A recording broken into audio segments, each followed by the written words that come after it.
Hey guys, welcome back to the channel. Today we're going to talk about the top three, in my opinion, best springtime lures. So let's get into it and we'll discuss them, the tackle you might want to use, and areas you would fish them, techniques, yada yada yada. Okay, so the first one is going to be none other than a rattle trap. Guys, rattle trap in the month of April. This being a Cotton Cordell Super Spot, white blue back. Let's have purple with a chartreuse and orange. I don't know if I can get that orange to show up or not. A little bit maybe. It's a chrome color. Also a super spot. The rattle traps, whether you do like the Cotton Cordell or the Strike King, red eyes, like that. Or here's a red eye for you in the crawl color. Or you do the Bill Lewis rattle traps.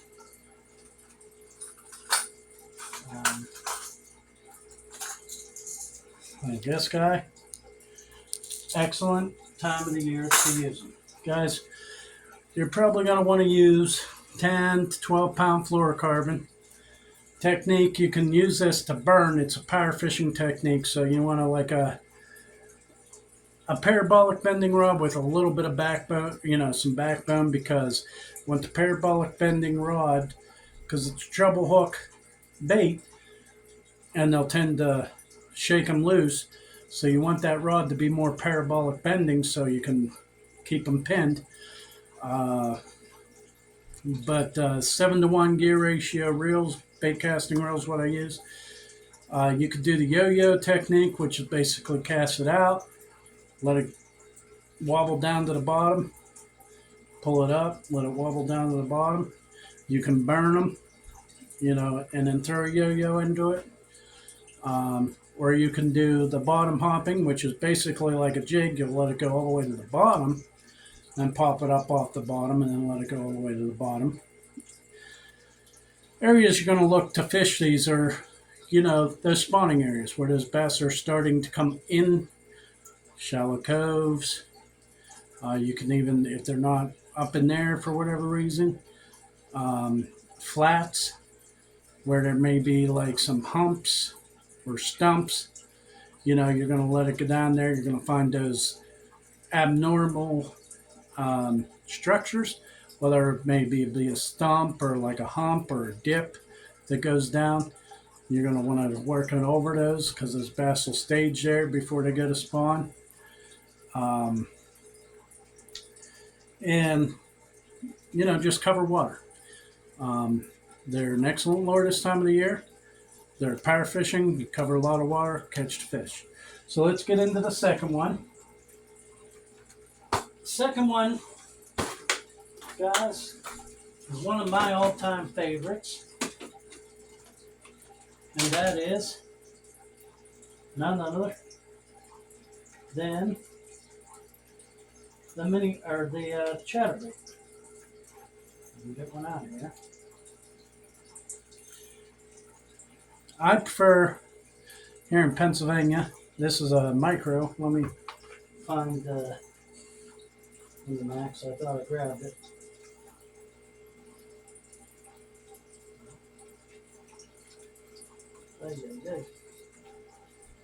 This being a mini max bluegill color. I like the pearl ghost white or the bluegill colored mini maxes. Anyhow, what trailers would I use for these? The other good option would be the slobber knocker for you guys that like Berkley. The slobber knocker is a good option. Trailers I would use the Crush City freeloader. Let you get a better look. I know there's a reflection with that light, so we'll pull one out and let you get a better look at it. Crush City freeloader. Okay. Excellent chatterbait trailer. Excellent mid-strolling trailer, or mid-strolling bait.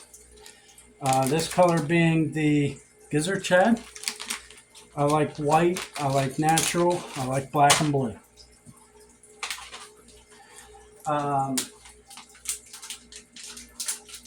Or Banded at Spring. You can't go wrong with the orange or red. Guys, orange and red is an excellent color for the springtime. Whether you're running rattle trap, chatterbait, or crankbait, you cannot go wrong with an orange or red bait. Another good choice for a trailer is the Hog Farmer Spunk Shad. Okay, on the back of your chatterbait. Another good mid-strolling, bottom-strolling bait. These baits, guys, or these particular lures will have a minimal action. They're not going to be crazy like a paddle tail.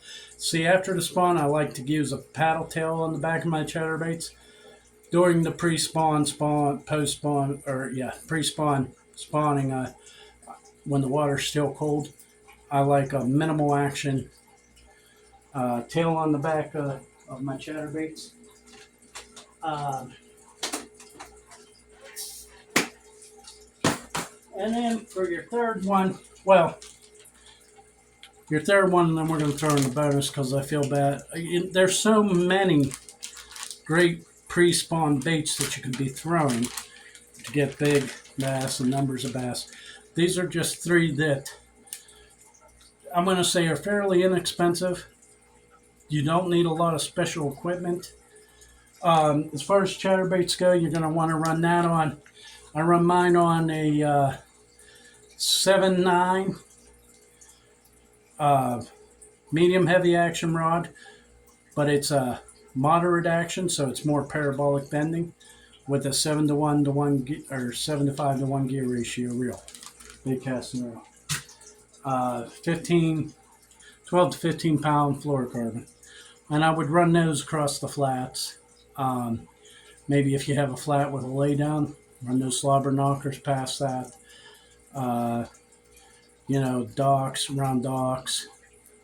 There's not going to be a lot of grass up north.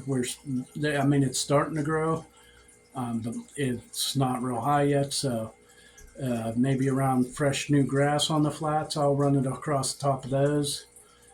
And back in coves, guys, points off the edge of the points, secondary points. These are areas where these bass are either going to be staging to go into those coves, or they're going to be in those coves, that we're up on the flats. And that's where I would use these baits. Okay, your third bait, the Gary Yamamoto Senko.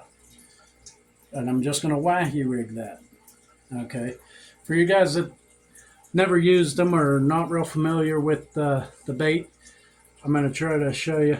There is a right way to rig this and a wrong way.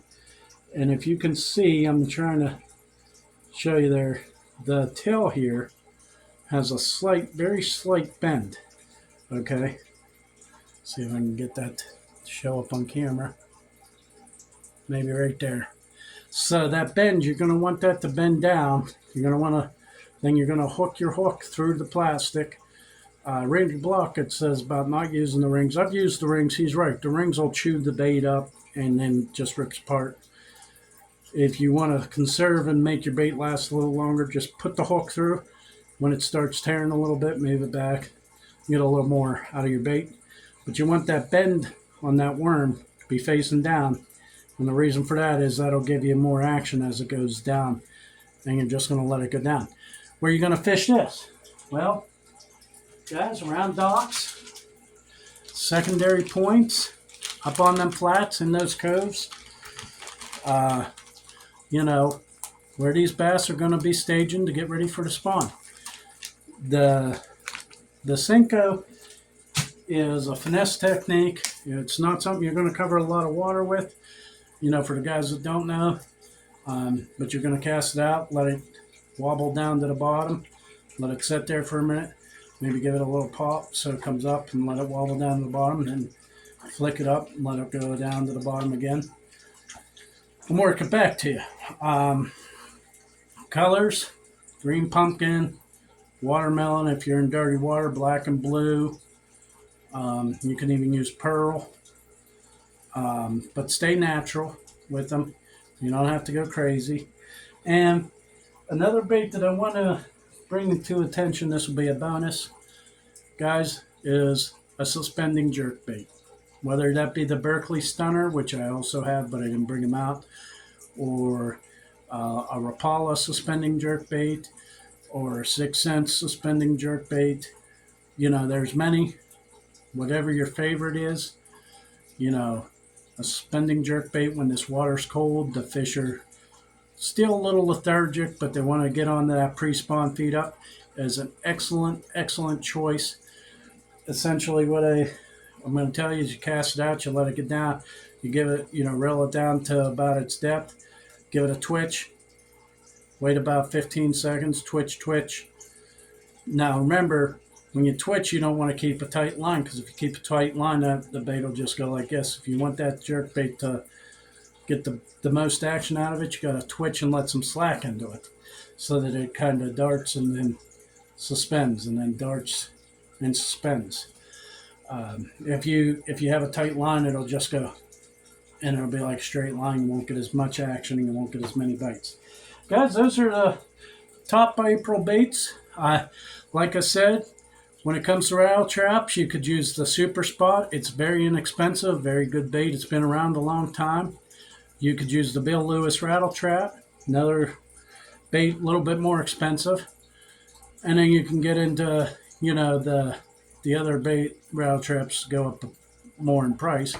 But if you just want to go down that rabbit hole, maybe get a Bill Lewis and a Super Spot, or a Red Eye from Strike King. You know, they're fairly inexpensive. They will have a different noise. Get some red ones, crawl colors, maybe some bluegill colors, and go out and cover some water. These fish aren't going to be spread out right now, so there'll be a lot of dead water. So you're going to want to go find the groups of fish.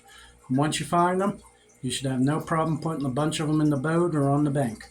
Well, guys, I hope you enjoyed the video. If you have any comments or any questions, please leave them in the comments below. I'd love to hear from you guys. Again, I appreciate all the support from all of you. And if you're not subscribed, please consider doing so. It helps out the channel tremendously, and I appreciate it more than I can express. And until next time, we'll see you on the next one.